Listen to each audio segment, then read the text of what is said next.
how to create a business Twitter account. Hey everyone, welcome back to the channel. If you're new here, don't forget to hit the subscribe button and turn on the notification bell to not miss any updates. So, do you want to switch to professional mode on your Twitter? Then don't worry, let's dive right in.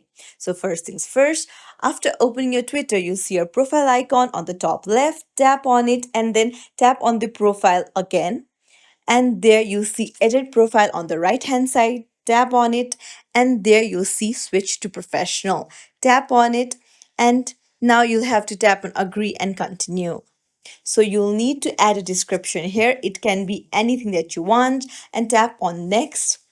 And here you'll need to search for categories. So tap on it and hit next.